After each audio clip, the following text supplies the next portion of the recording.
Eu acho muito importante a gente se preocupar com depósito, com joias, com CPI, mas a gente não pode só olhar para isso.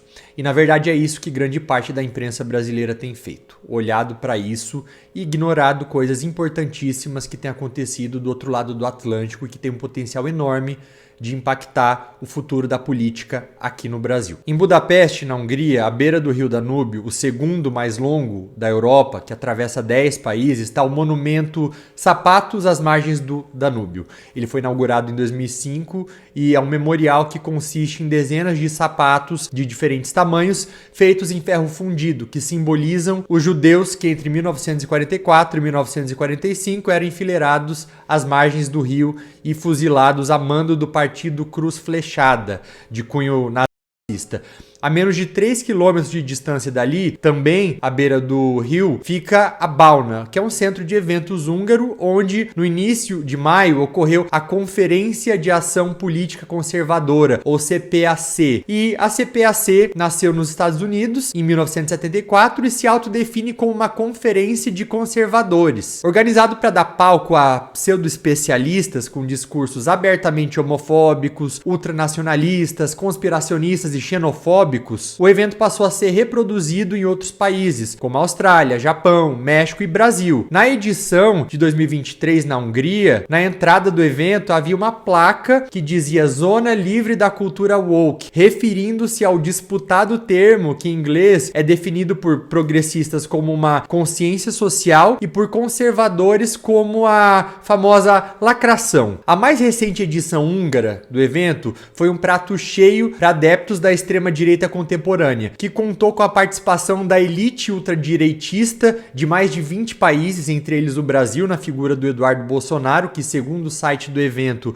participaria virtualmente. E no discurso de abertura, o Viktor Orbán, que é o primeiro-ministro húngaro, além de afirmar que o seu país é uma espécie de incubadora para os experimentos conservadores, onde foi possível derrotar os liberais ao optar por um caminho na política cristã conservadora, ele disse que se o Donald Trump fosse o atual presidente dos Estados Unidos, não haveria guerra na Ucrânia ou na Europa. Ele falou: volte, senhor presidente, faça a América grande de novo e nos traga a paz. O próprio Donald Trump chegou a gravar um vídeo que foi exibido no evento. Nele, o Trump afirmou que os conservadores estão em uma batalha histórica contra marxistas, globalistas e comunistas em todo o mundo, e que era uma honra dirigir-se aos patriotas, adoradores da liberdade, que se reuniram em Budapeste. Além disso, o Trump exaltou a liberdade de expressão. Só que assim, é irônico que em um evento no qual as pessoas se reúnem para exaltar a liberdade de expressão, a própria liberdade da imprensa seja suprimida. Um jornalista do jornal inglês The Guardian foi expulso durante uma entrevista e veículos como a agência de notícias Associated Press não conseguiram credenciamento para participar do evento. A Hungria, ela é o epicentro da extrema-direita mundial, é onde o autoritarismo tem sido aplicado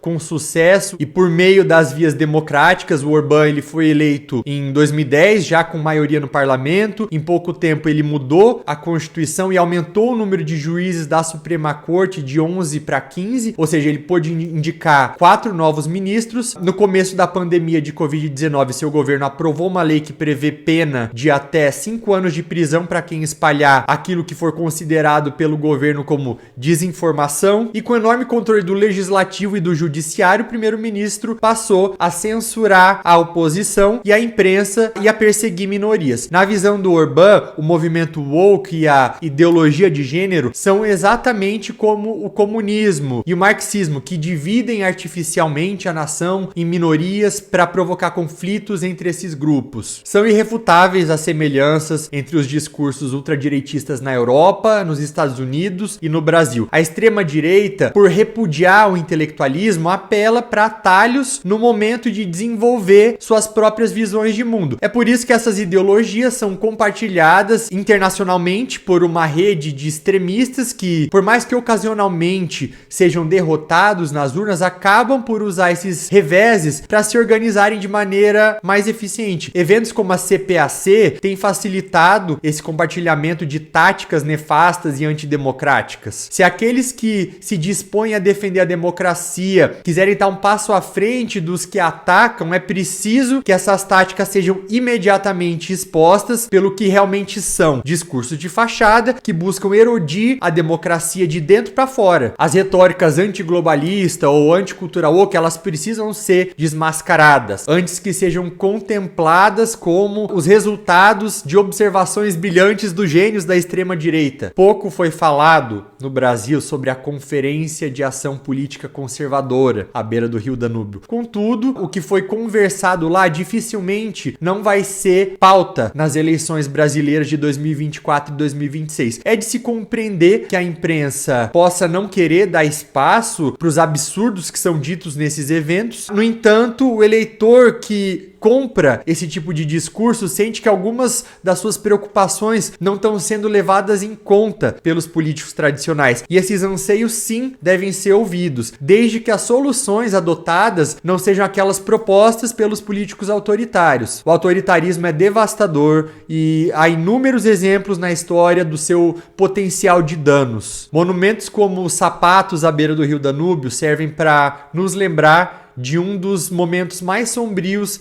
da humanidade. A gente tem uma obrigação moral com as memórias de milhões de vítimas desses regimes, de não deixar que os sapatos à beira do Rio Danúbio sejam apenas réplicas metálicas, mas sim eternos símbolos dos aspectos mais importantes da democracia. E um deles é: ela nos protege de tiranos.